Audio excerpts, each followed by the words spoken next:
Dilansir dari eprints, ums.ac.id, perusahaan otobus, PO, Langen Mulyo jurusan Surakarta Yogyakarta ini berkantor pusat di Jalan Maijen Katamso 55 Yogyakarta.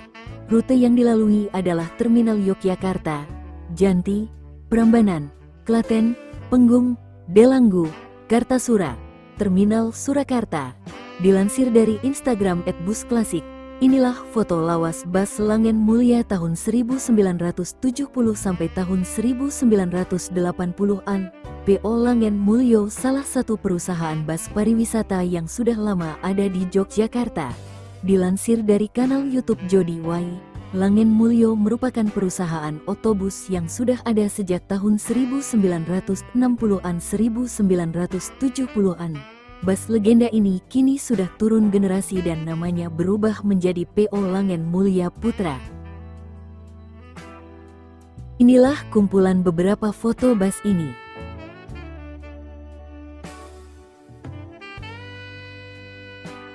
Inilah dokumentasi video perusahaan bis ini di waktu silam.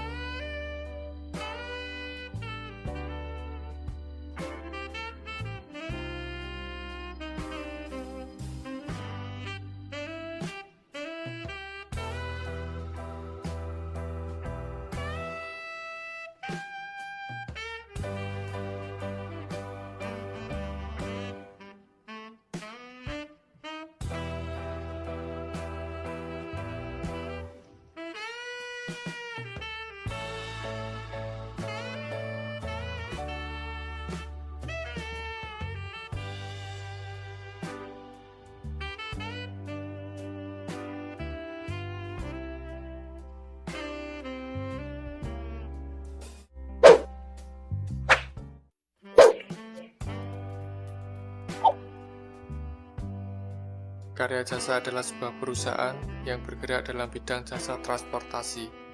Sejak mula berdiri, Karya Jasa merupakan perusahaan yang mempunyai status badan hukum persekutuan komoditer atau lebih dikenal dengan CV, yang dijadikan sebagai landasan yuridis operasional.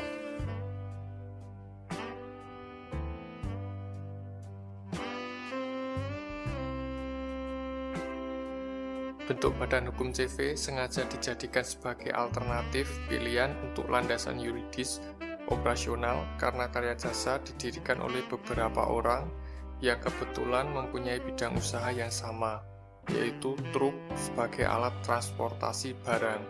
Berdasarkan kesamaan tujuan, mereka kemudian sepakat untuk menggabungkan usaha dalam satu nama, yaitu CV Karya Jasa, yang secara formal yuridis berdiri pada bulan Februari 1990.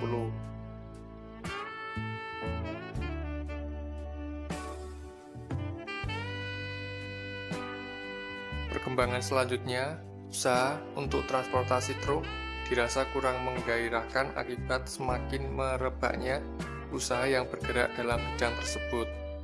Sebagai langkah antisipasi guna mengatasi permasalahan tersebut, maka perusahaan mencoba untuk mencari satu terobosan yang dirasa tepat. Kebetulan dalam waktu yang relatif bersamaan, muncul tawaran seseorang dari daerah Malang yang ingin menjual beberapa unit bus dengan harga yang relatif murah. Dengan demikian, perusahaan telah memperoleh alternatif jalan keluar dari permasalahan yang ada.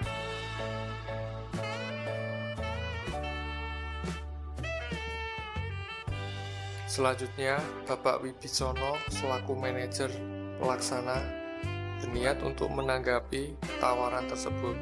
Sebagai langkah awal yang ditempuh, beliau memutuskan menjual beberapa armada truknya untuk membeli beberapa unit bus yang ditawarkan.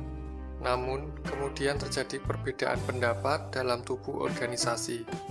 Setelah diadakan konsolidasi dan diberikan pengertian, dengan disertai rincian finansial dan teknisnya, akhirnya para sekutu sebagai penyerta saham menyetujui kebijakan yang ditempuh.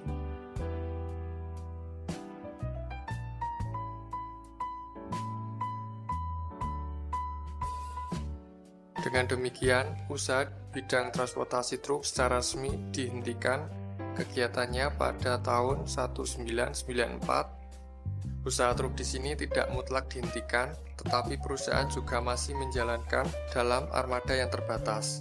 Hal ini sengaja ditempuh agar tidak menghilangkan citra dan misi perusahaan yang telah dijalankan, yaitu menyediakan layanan jasa transportasi.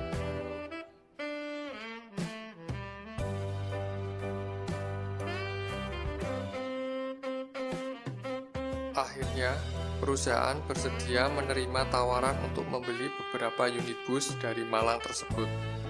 Langkah berikutnya, perusahaan melakukan perbaikan-perbaikan pada beberapa unit yang telah dibeli. Namun, masalah yang dihadapi belum berakhir. Kemudian, perusahaan dihadapkan pada permasalahan lain yang sangat menentukan, yaitu bus yang telah dibeli akan digunakan untuk angkutan reguler atau non-reguler.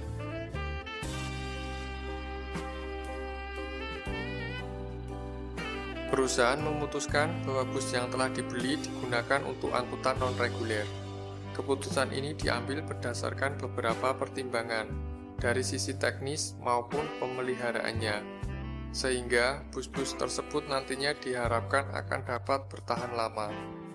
Akhirnya, pada pertengahan 1994, Karya Jasa secara operasional telah merubah atau alih profesi, yaitu semula usaha truk ekspedisi transportasi barang menjadi usaha bus untuk melayani kepentingan jasa transportasi pariwisata.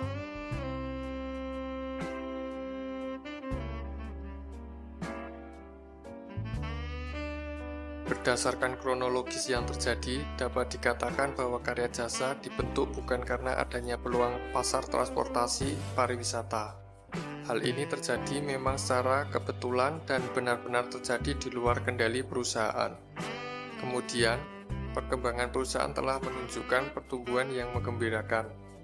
Terbukti pada saat alih profesi, Karya Jasa semula hanya mempunyai 5 unit armada dan sekarang telah mampu menambah armada.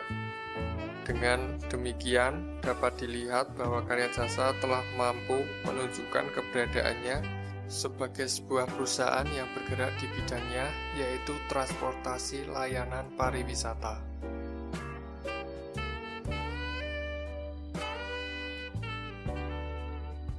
Sejak mula berdirinya, Karya Jasa dalam menjalankan aktivitas operasional usahanya berada di perkampungan Minggiran, Kecamatan Mantri Jeron, tepatnya di Jalan Jogokarian nomor 1, Yogyakarta, kode pos 55143. Hal ini sengaja diputuskan karena pada saat itu perusahaan hanya memandang bahwa tempat yang diperluas hanya sekedar untuk gudang, bengkel, dan sekaligus untuk garasi, serta kantor sebagai tempat menjalankan kegiatan administrasinya. Kantor PO Karya Jasa juga memiliki areal parkir yang relatif luas.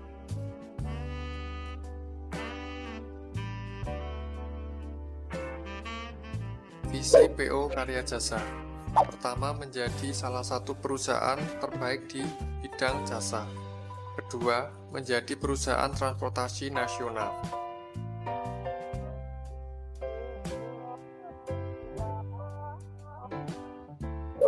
Misi PO Karya Jasa. Pertama, menyediakan jasa-jasa dalam bidang transportasi. Kedua, pelayanan yang baik dengan mengutamakan keselamatan dalam perjalanan dan nyaman.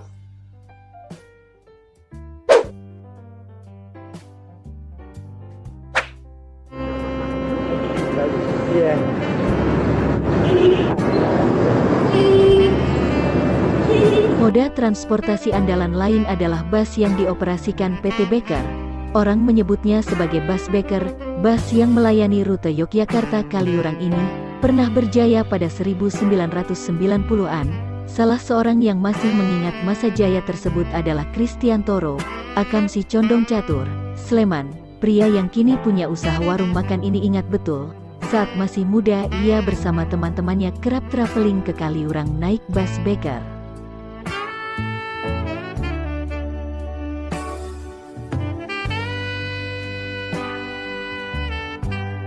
ETBK, singkatan Badan Kerjasama Ekonomi Rakyat, mulai berdiri pada 1950. Pada 1950-an, armada bus pimpinan HM Dikdo Sudarto itu mulai mengaspal di Yogyakarta. Pada saat pertama beroperasi, Bus Beker hanya melayani satu trayek, yakni rute Yogyakarta-Godean. Kemudian memasuki 1970-an, muncul trayek baru yakni Yogyakarta-Kaliurang, hingga antar kota seperti Yogyakarta-Purwokerto, Yogyakarta-Cilacap, dan Yogyakarta-Solo. Namun, bus ini kondang dengan rute menuju Kaliurangnya. Kala itu, ia jadi andalan para pedagang yang ingin ke daerah atas seperti Pasar Pakem hingga Kaliurang di lereng Merapi.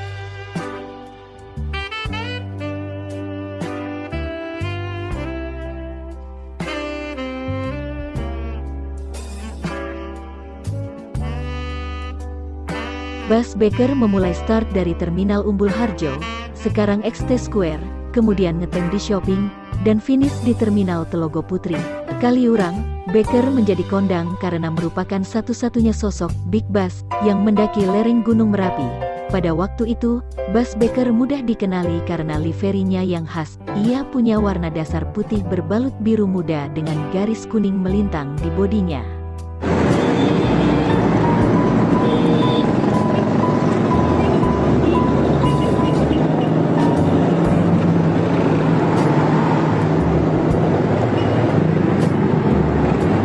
Sejak awal beroperasi hingga 1980-an, ia menggunakan chassis Mercedes-Benz seri OF1113. Sementara sejak 1988, Bus Beker menggunakan New Armada yang terkenal dengan sebutan Aquarium atau bodi kapsul.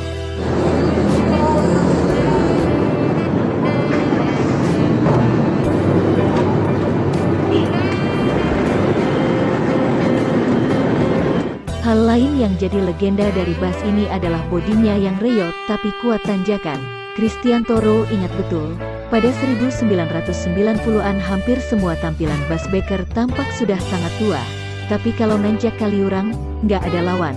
Yang bikin khawatir itu malah pas turun dari Kaliurang ke Yogyakarta, takut remnya bablas, kata Chris. Kini, Bus Beker tinggal kenangan. Eksistensi bus ini kini sudah tidak ada. Tapi anak keturunannya mendirikan AO Transport dan Ardian Transport, dua perusahaan otobus yang fokus di bidang pariwisata. Dilansir dari labviral.com, Kota Yogyakarta menyimpan kisah dunia transportasi. Dengan kemunculan Bus Sargede Yogyakarta, bus ini memiliki kepanjangan Pasar Kota Gede. Mendengar namanya sudah pasti, kalau bus ini memiliki keterkaitan dengan salah satu kawasan wisata di Yogyakarta, Kota Gede. Bukan tanpa kebetulan, kalau bus tersebut dinamakan Bus Sargede, bus yang mulai beroperasi pada 1961 tersebut. Diberi nama Sargede, lantaran pendirinya, almarhum Patmo Sarjono, tinggal di depan Pasar Kota Gede. Saat mulai beroperasi, armada yang dimiliki barulah 2 bus, dengan mesin Fargo, yang melayani trayek reguler Yogyakarta-Wonosari dan Yogyakarta-Semarang.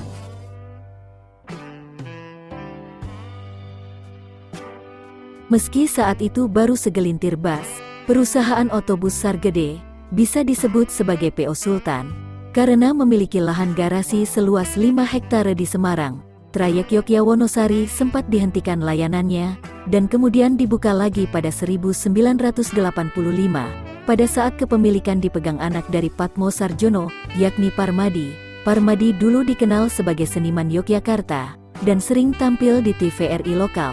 Hanya 2 tahun berjalan, trayek Yogyakarta-Wonosari kembali berhenti pada 1987. PO Sargede memilih fokus ke angkutan wisata. Periode 1990-an bisa dikatakan sebagai masa keemasan Sargede. Armadanya sampai 22 unit bus. Pada saat masa keemasan tersebut, Parmadi yang sudah sakit-sakitan menyerahkan pengelolaan bus kepada putranya Jatmiko Suparmadi. Parmadi kemudian memilih mengurusi usaha wisma dan hotel yang tidak terlalu menguras pikiran. Jatmiko dipilih meneruskan usaha PO Sargede, lantaran dinilai paling siap secara mental dan juga memiliki latar belakang pendidikan serta pengalaman yang baik. Semasa SMA, Jatmiko sempat mengikuti kegiatan pertukaran pelajar ke Australia. PO Sargede semakin menunjukkan eksistensi sebagai salah satu PO terpandang di Yogyakarta, di bawah Jatmiko. Duka sempat melanda kala Parmadi meninggal dunia pada 1999. Sepeninggal Parmadi, pengelolaan BAS secara penuh dipegang oleh Jatmiko. Memasuki tahun 2000, Jatmiko menghidupkan lagi layanan transportasi umum dengan membuka trayek Surabaya-Mataram, bekerja sama dengan PO Damai Indah. Kerjasama tersebut terjadi karena Damai Indah tidak memiliki armada sendiri. Pasar yang dibidik di trayek tersebut adalah para TKI. Pada tahun 2002, tingkat mobilitas TKI merosot tajam. Hal tersebut menyebabkan okupansi di trayek tersebut menurun.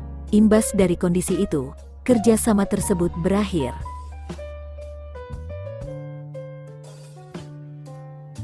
Pada tahun 2004, merupakan titik kritis eksistensi Sargede.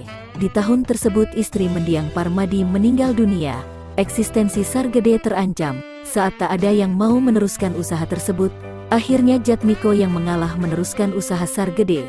Setelah juga mendapat dukungan dari saudaranya, setahun menjadi pemilik Sargede, Jatmiko melakukan penambahan armada dengan membeli armada X Trisakti bermesin Mercedes-Benz tahun 1984 dan bus wisata dari Klaten. Jelian membaca pasar berbuah manis, armada X Trisakti bermesin Mercedes-Benz tahun 1984 dan bus wisata dari Klaten seolah-olah tidak mengenal garasi karena hampir tiap hari ada yang menyewa. Tapi, gempa Jogja 2006 ternyata ikut mengguncang bisnis PO Sargede. Wisata non-AC sepi peminat, warga Klaten dan Bantul, yang merupakan mayoritas pengguna Sargede, terpukul karena musibah gempa. Lebih 3 bulan sejak gempa kedua, bus hanya diam di garasi, karena sama sekali tak ada order. Jatmiko pun menjualnya.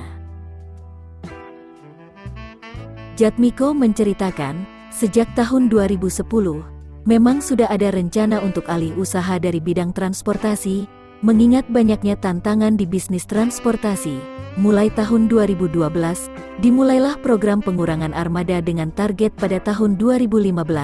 Armada sudah lepas semua. Alhamdulillah tahun 2014, armada bus terakhir sudah lepas, dan kami ganti dengan beberapa armada mobil premium, untuk melayani industri wisata khusus, seperti meeting, pameran, dan lain-lain di area Jogja dan Jakarta. Ujarnya dikutip dari fanspage Kota Gede.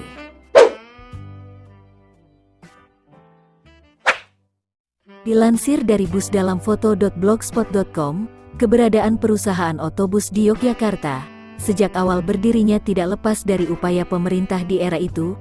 Upaya pemerintah ini diawali pada tahun 1953, dengan mengumpulkan sebanyak 32 veteran Perang Revolusi, untuk disekolahkan menjadi montir. Selesai menjalani pendidikan montir, peran pemerintah tidak berhenti sampai di situ saja. Dengan bekal pendidikan montir, pemerintah memberikan modal kepada 32 veteran, untuk mendirikan usaha angkutan penumpang, dan dari modal tersebut seluruh veteran sepakat untuk mendirikan PO yang diberi nama NV Penny.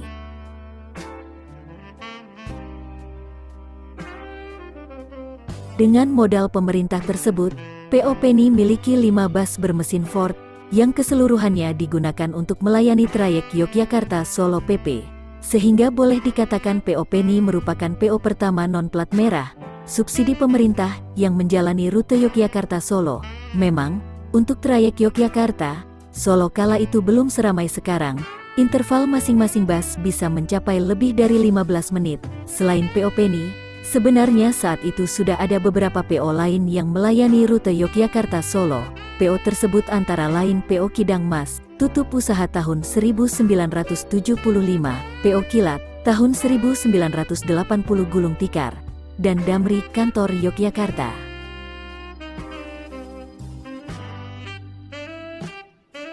Seiring persaingan antar PO kala itu memang tidak seketat sekarang, namun dengan kondisi perekonomian yang juga masih merangkak, PO Penny dapat berkembang dengan pesat.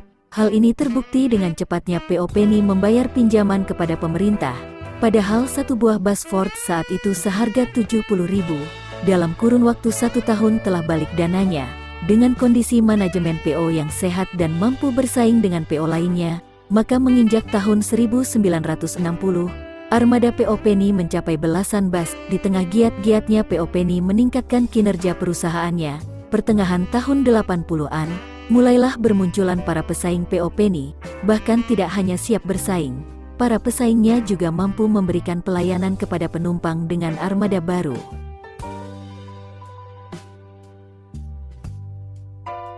Di tengah persaingan yang begitu ketatnya, PO Penny rupanya tidak mampu untuk mengikuti kompetisi, yang diawali dengan penuh percaya diri dapat bersaing dengan PO-PO lainnya. Guncangan awal yang dialami PO Penny adalah ketika perusahaan ini tidak mampu lagi untuk meremajakan armadanya yang jauh lebih tua ketimbang counterpartnya. Ketidakmampuan ini sebenarnya diawali oleh kesalahan manajemen pengelolaan armada, yang lebih memilih pendapatan yang selama ini mereka hasilkan lebih ditujukan kepada para anggota sekutu PO Penny selaku pemilik perusahaan. Sementara peremajaan armada, mereka abaikan. Dengan munculnya benih-benih perpecahan, maka para anggota sekutu PO Penny, selaku pemilik perusahaan yang terdiri dari veteran perang, tidak mampu mewujudkan kata sepakat untuk mengakhiri permasalahan di PO Penny. Dengan perpecahan pendapat ini, maka pada tahun 1990, armada PO Penny banyak yang dijual. Bahkan bukan hanya itu saja, krisis ini rupanya terus berlanjut, hingga akhirnya seluruh armada PO Penny habis terjual dan berubah menjadi usaha bengkel. Namun bengkel tersebut juga tidak mampu membangkitkan kegemilangan PO Penny. Dengan berbagai kesulitan yang dialaminya, memasuki tahun 1998, kiprah PO Penny di dunia otobus berakhir.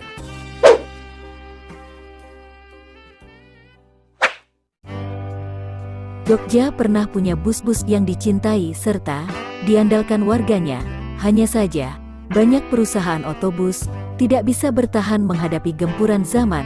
Dilansir dari mojok.co, perusahaan otobus Jatayu dirintis oleh Jawari pada 1969.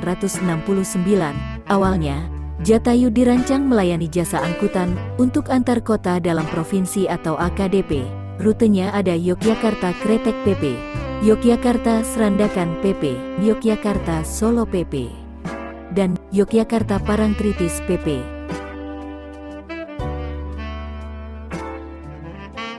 Perusahaan otobus ini pecah menjadi beberapa divisi. Pada 1995, Jatayu Public Transport dan Jatayu Utamatur. Pada 2002, Jatayu Public Transport mengubah orientasi pasarnya menjadi pariwisata dan berubah nama menjadi Jatayu Transwisata. Bisnis inilah yang masih bertahan hingga saat ini dengan nama Jatayu Makmur Abadi.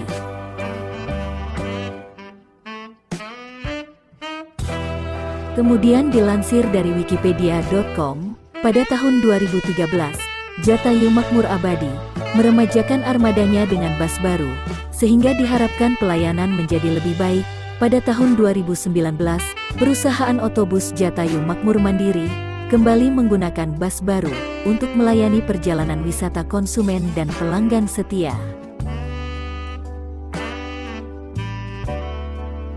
Flashback ke belakang, dilansir dari busnesia.com, nampak bus wisata dengan bus klasik, di atas tertulis, Jatayu Duta Wisata, yang kala itu September tahun 1985, membawa rombongan mahasiswa untuk camping ke Kopeng, Jawa Tengah. Puluhan tahun berlalu, jutaan kenangan terbentuk. Jatayu menghadirkan armada Legasi SR2X HD Prime, buatan karoseri Laksana, dengan warna bodi bas putih, dari karoseri Adiputro Malang. Model Jetbus 2 HDD tak lupa dihadirkan.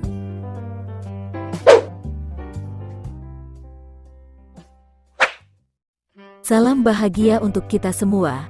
Di asal-usul Bus Indonesia kali ini, kita akan membahas mengenai perusahaan otobus Jogja Cepat, atau ada juga yang menyebut Bus Jogja Express Transportation. Lalu bagaimana sih kisah perjalanan Bus Jogja Cepat di Indonesia? Dilansir dari widodogroho.com, Jogja Cepat adalah bus jurusan Yogyakarta-Bandung milik Bapak Weli. Karena ada sedikit masalah, Bus Jogja Express Transportation berhenti beroperasi dan hanya tinggal kenangan saja.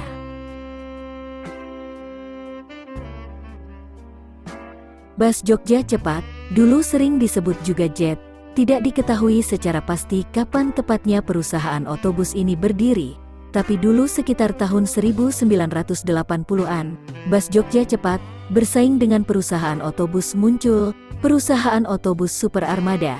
Setelah Bus muncul dan Bus Super Armada cabut, kemudian bersaing dengan Putra Remaja, jurusan Jogja-Bandung-Palembang. Rute populer bus ini adalah Yogyakarta-Bandung, untuk di Bandung agen pusatnya ada di Jalan Sunda. Kalau di Yogyakarta sendiri, agen pusatnya ada di Jalan Perwakilan, sedangkan untuk garasi Bus Jogja Cepat, ada di Gapura batas timur kota Yogyakarta.